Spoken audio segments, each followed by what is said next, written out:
Hey, what's up, everyone? This is Jeremy, founder of QuickMail.io. Hey, this is Jack, Chief Lead Gen guy at Salesbreadcom. Today, what are we going to talk about, Jack? Tell us.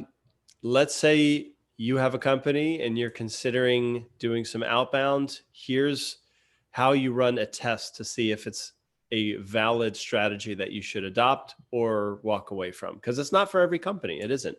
It's for a lot, but not everyone. No, it is for everyone. Of course, it is. Yeah, if you're creative, it could fit. It's just right. It's a matter of prioritization. And so hopefully this conversation is how to quickly figure out if you should prioritize it or not. Yeah, because the interesting thing is everyone who tells you they don't actually do outbound, they do outbound, just not on automation one way or another, whether they reach out to their network, increase the network, whatever, right? No one is not sending any email to, to anyone. But anyway, today's podcast is sponsored by two awesome companies. Let's say companies. We got QuickMail on one hand. Oh, I'm starting first. QuickMail, one of the best automation email platform on the market. You make yourself a favor, give it a go. You also have the auto warmer to improve your deliverability, all for free. Not all, actually, just the deliverability part. But if you want the automation part, you have to pay for it. But you'll be glad you do, because this is one of the best software on the market. Sign me up. That's good, Jeremy. No, it's true. The auto warmer is a no-brainer. If you don't know about it, check it out. If you are looking for the service to power stuff like QuickMail campaigns, check out Salesbread.com. Why? Because today most B2B companies lack the time or expertise to turn your cold prospects into qualified leads. So at Salesbread.com, we will bring you one lead or booked appointment per day using ultra personalized cold emails and LinkedIn messages. So if you want to hop on a quick strategy call, jump over to salesbread.com/contact. Tell me what you've got to sell, who you're trying to approach, why you've been getting the door slammed in your face. And I'll share some tips, maybe even hop on a call and talk strategy with you. All right. So with that out of the way, yeah. And let's get into it. So Jeremy, how the heck do I validate outbound at my company fast? You send a bunch of emails manually, and then you get replies, and then you get validated, right? Isn't that simple? Is that at the end of the day? No, of course not. Well, I think, okay, let me just grab yeah, of course. But let me just grab one of our, basic playbook, which is basically you go after your clients you already have, you try to find similar clients, and then you reach out to them, right? In a nutshell, this is pretty much what everyone normal strategy would be, right? Does that sound about right? Yeah. So far, nobody's disagreeing. Okay. But I think with outbound, there's so many different directions you could take this. Let's not even worry about what to say in the emails. Let's just say who to approach. So yeah, look at your existing customers, but which ones? And then how many segments? And then how many prospects do you find? And then it can get very messy very quickly. You got 4 weeks to prove it. So you gotta get to the jugular, right? Yeah, exactly. So is that your recommendation? Go straight for the jugular. Do we, what does that mean? I guess it depends. If I am the one with the company and I got 4 weeks, or if I am the one on the fire and my seat is going to be, ejected if I don't produce results. I think definitely we'll be looking at the existing most profitable clients, maybe looking at their competitors and then reaching out their competitors saying like, hey, we just signed up those cool guys. Maybe it's worth we jump on a call. Whatever, I will even actually look at all the sales reps or people who've been doing some outreach one way or another, because like we mentioned, no one is really never doing any outreach. And then seeing, or even asking, new clients, what made you purchase us? How did you find us and stuff like that? And then reach out to similar pockets, right? So that's basically the okay. So that's the targeting strategy. Yes.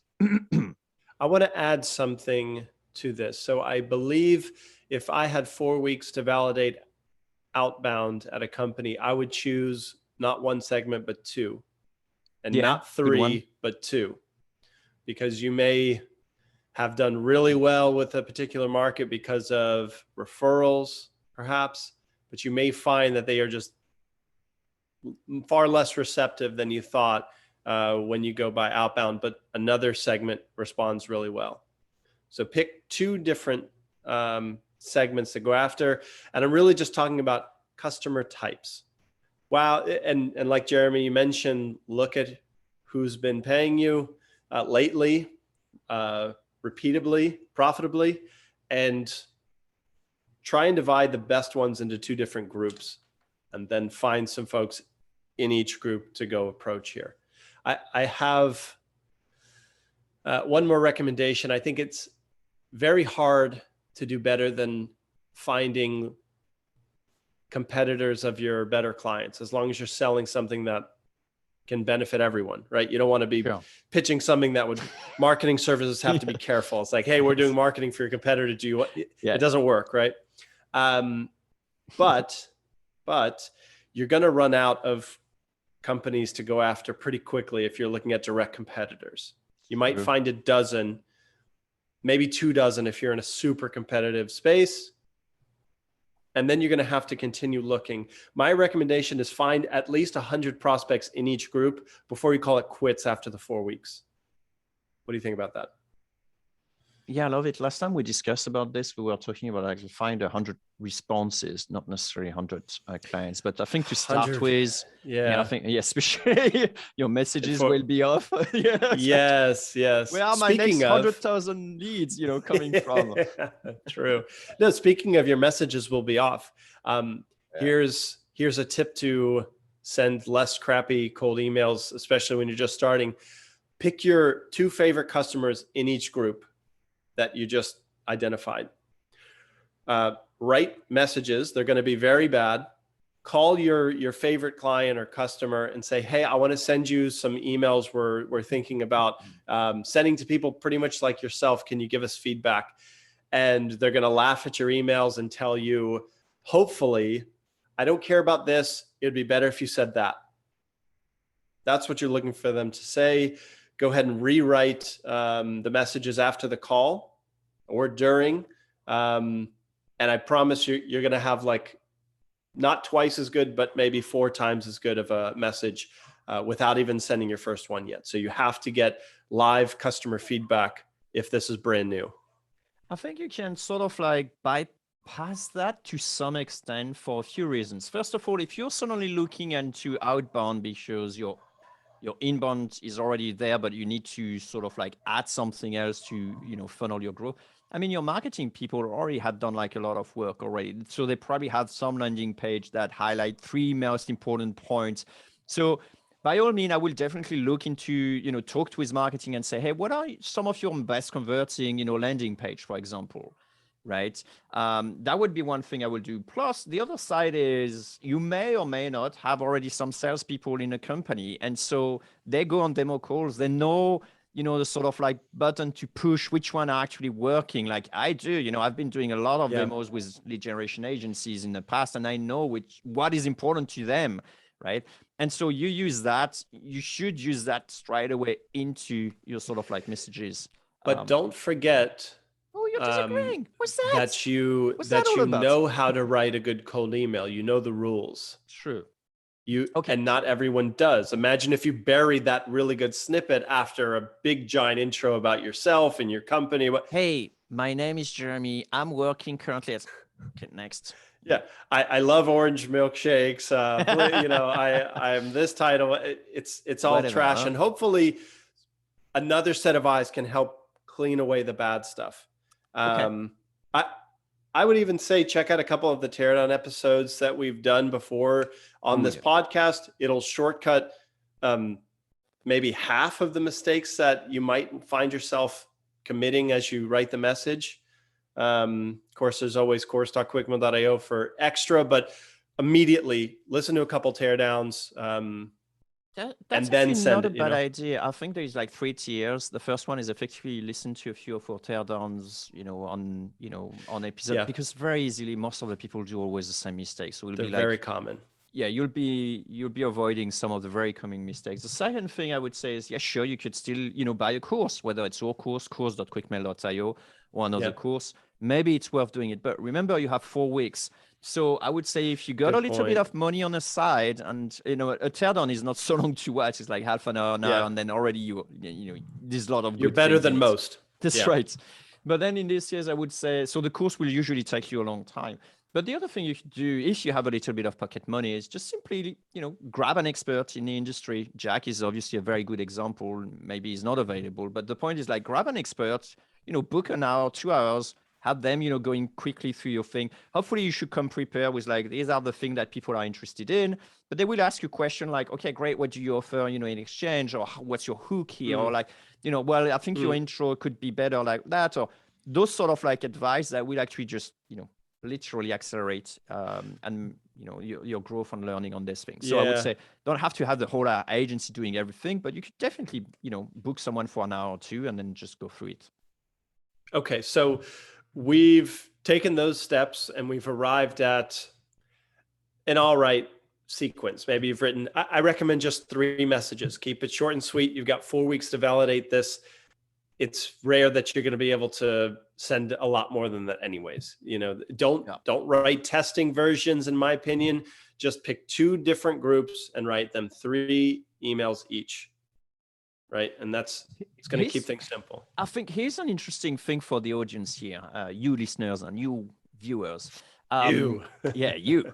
I did, try to validate a new campaign recently with my marketing guys. So bear in mind, that wasn't about like selling quick mail. That was about something else. We're doing a backlink strategy at the moment. But even if, it took me probably 2 weeks before figuring out like, okay, that's working like fire. Let's keep doing it. But it was like 2 weeks. So even with a really great campaign that actually strike a nerve and then actually does work, you're gonna have, some time.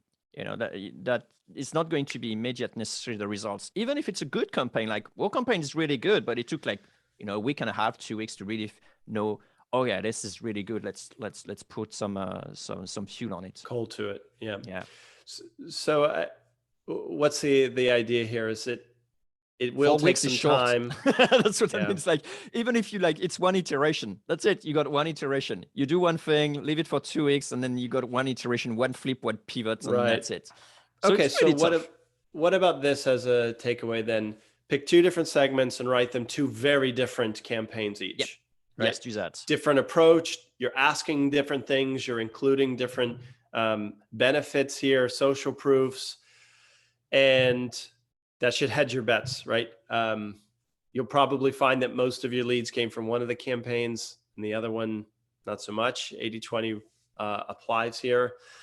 What else would be helpful, Jeremy? I've got some thoughts on what metrics to look for. I got a sneaky one, but I think, let's talk about the metrics first.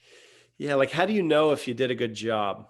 Or again, if it's worth it at your company to do this? So my guess will be your boss is telling you, okay, we got money, it's working. It's just hey, and there lies another action item for me is I don't even want to consider the reply rate at this stage. I want to know how many sales opportunities were created. That's right. So good. So good. Forget the stats for a little bit, just zoom out, right? It could even be that, your goal is to get someone to qualifying calls. That's it, and then, if you have enough qualified, then that you could theoretically say, well, outreach is working, right? It's the rest of the funnel that isn't, or is, but not to a good point. extent, right? And what's nice is you can compare, let's say the outcome would be calls booked or sales Demo appointments calls, generated. Ideally, yes. You can, if you're validating outbound, that means you have another way of getting calls going on right now. You can compare the costs from acquiring it through, let's say you're doing inbounds, that takes us X number of dollars. Your outbound leads, again, there's a cost to this campaign. It's not as cut and dry as Facebook ads per se, but there's human hours that go into finding the list, writing the emails, getting the feedback. Just calculate how much you paid for each sales qualified lead and compare it to what you've been doing and see if the numbers make sense. That's going to be the should we continue or should we not? Yeah, in right? fact, there is a company I know of who I had a chat with, and they did try Outbound and they stopped it. And they Mhm. mentioned something like, well, we've been trying for a year or a year and a half, doing the outbound stuff, and then within a week we did like one video, and then it went viral, and then so much more, leads came from this. Like, should we actually carry on outbound? And so in some industry, it could also be that this may not be the right channel anyway, but here you're actually trying it. So like Jack says, like if it pays for itself and its potential for growth, then by all means, that could be an interesting channel to explore when the competition is too crowded on video or whatever, that comes Yeah, later. fair. So one thing I'll add to the metrics is this first 4 weeks campaign will be twice as good next month. So whatever you got out of the first 4 weeks, double it as an expectation of how month 2 is going to go for a If you couple of didn't reasons. burn all the leads like an idiot, of course. Yeah, but remember, we only reached out to 100 each segment. That's true. Oh, which is another really good point, Jeremy. If you're tasked with should we do outbound or not, you need to figure out how many people are in your universe that make sense to contact. If you find out there's only 300 people that tweak manually, call, just go for it. exactly. Yeah. I mean, that the market size needs to be considered because there may not be a month 2 to continue if there's a very small number of people. Yeah, I mean, yeah. So take that in consideration. But I do think your second month, assuming you have enough people to contact, it should be twice as good, mostly because of the feedback you will have received after sending these messages 100 each. Your boss is going to come to you. He's going to say, Jack, I want the second month. Like, I burned them all. Yeah. So Jeremy, let's talk automation here, because I think we may disagree on this. Are you saying manual? Well, I mean, no, I think manual has been already done one way or another in your company. Find out who did it and who had success with it, because it's likely that this is possible. And this is actually my sneaky way. My sneaky way is like outbound does exist in your company, whether you sort of like are aware of it or not. So like I mentioned, it could be simply marketing people trying to get backlinks, right? Yeah. So there are some potential, ways to make outbound work in your company. If you're talking specifically for sales, then yes, of course, do follow everything we said, but just bear in mind that there are some opportunities in the company. Now, in terms of automation per se, I'd say, man, you got 4 weeks. Are you going to write the 200 emails manually? It makes no sense, right? And the follow-ups. And the follow-ups, like, good luck. I did that before doing quick mail. It wasn't fun. We're spending I was spending 30 minutes every day just maintaining and managing the emails. It was just stupid, right? So yeah. We're like, and I'm not just talking quick mail, but you can just like for $50 or $60, then you can have that. It's like, what is it in the, how much do you actually pay your SDR? Or like, it doesn't make sense, right? Used to be a thing, like people are, $50, really? Oh, I don't care. Like, go for GMAS, like $9 a month or something like that. It's like, whatever. The idea is you can't be responsible for simply following up with the people. It's going to get too overwhelmed, and you're going to hate the process. Plus, it'll be difficult to keep track. It'll be messy. Anyone who's interested in getting analytics out of the campaign is going to be very frustrated. So to save your sanity, if you don't want your company to become like a hairy dinosaur, like it could be really bad, right? So I would automate just to allow yourself to focus on other stuff, even though in previous podcasts we have argued that don't worry about the complex stuff until the end, until you have something. But you got more than 4 weeks. Exactly. Okay. So anything else to consider? Yes, I would say another thing is your company is probably good at something. Like, it's probably really good in maybe cold calling, not actually, emails, cold emails, or maybe it's good at inbound, right? Or maybe it's good at, PR or whatever kind of thing. Like, find what is good and then try to merge it. like one way or another. Like try to be 1 + 1 = 3. Because if you manage to do that, then I think you got like a better chance. Let's say, for example, that you're working with the same. Like I'm trying like something like completely out of nowhere, but let's say, for example, PR is how you're actually building. Like, well, maybe find a way to reach out to more blogs through outreach, right? That's one way to enhance existing funnel working. But the other way could be, if your company is just doing cold calls, then make it like a third step on your campaign. Third step, cold call. Right. And then see if he actually performs better, because it could be that after they receive 2 emails, they may actually be more inclined to have oh yeah, I heard about you, sort of like, well, yeah, what was those emails about? Tell me more, and then maybe you gain, maybe the conversation goes better and your conversion rate is actually better. So it could be that 1 + 1 = 3. So I will be on the lookout for this once you set up your 2 campaigns like we discussed. Are you saying take whatever channel's doing well and you're good at, and then just find out how to incorporate outbound email to supercharge that? Exactly. Get more PR, get either a better hit rate on your calling. Either supercharging or then using it as a like 2 methods to attack, right? So either you actually have one method, which is like PR or inbound or whatever, and then you supercharge it with like cold outreach, or you actually try to attack the same prospect with the 2 tools at once, right? Like cold calling and email. And if you, if you're saying like, dude, I'm inbound, so how can I supercharge my inbound with your outbound? Well, you could still use your outbound email and have like a PS or in your signature, some pages that really convert fantastically well. In that way, you just basically have more eyeballs looking at your inbound, right? And the right eyeballs as well. So that's sort of thing I will think of if you have only 4 weeks, and supplement or instead of just replace, right? I think that's because it's the same thing with like electricity and petrol. It's like everyone's saying like, oh, well, it used to be like, well, electricity doesn't bring much, it's like, but at some point you have to see like the future. So anyway, hybrid comes in. Well, I'm diverging anyway. It's time to stop. Stop me, Jack. Help me, save me, save our listeners. No. I like that a lot. That was unexpected. I appreciate that. Yeah, you're too kind.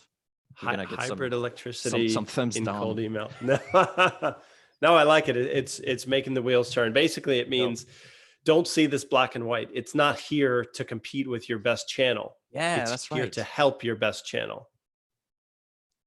That's kind of nice. Okay, well, let's wrap up. Jeremy, thank you for a fun cast, man. Yeah. Should we talk briefly about the course? Because, if you got a bit more than 4 weeks, in fact, if you got 8 weeks, whoa, I'm on a roll today, but I'm going to pass it to Jack. Go for it, Jack.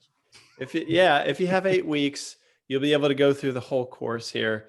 And it's going to guide you. So let's say you're at a point where you're pretty sure cold email is going to help your business, but you don't necessarily want to pay a couple of grand for a consultant or even more for a good agency. And you just want to figure out how to do it in-house. Even better, you have a sharp team member who's ready for the challenge. The course will basically be Jeremy and I at their desk saying, all right, here's what you need to know if you want to do great in cold email and you want your prospects to reply. We go through the cold email mindset, sales research so that you don't reach out to the wrong person and you know what to say. I show you my prospecting tips that are probably way too geeky than you anticipated, unless you've listened to a couple episodes. Then we talk copywriting, deliverability, and technical setup Jeremy schools us on. And then we have how to handle replies so you don't get lost in the weeds. How do you overcome objections? Fast forward all the way to the end, you're at week 8, and we teach you outsourcing and automation tricks. So now this person, maybe it's you, maybe it's a person at your company, they're able to rely on some interesting tools and maybe some lower level VAs to help automate a lot of the stuff so that you're just spending more time closing, which is what we all want to do with cold email, right? And you got access for life. But hey, if you only got 4 weeks, please make me a favor and don't actually put your intern on it, because it's going to flop anyway, right? So still take a good element to work on this. Yeah. Someone who knows your company very well. Yeah, that's a good point. All right, Jeremy. So thank you. And if you're listening, you know the next steps, especially if you're trying to vet cold email at your company. So thank you. Thanks. All Thanks, right. Jack. Petrol and electricity. See ya. Anyway.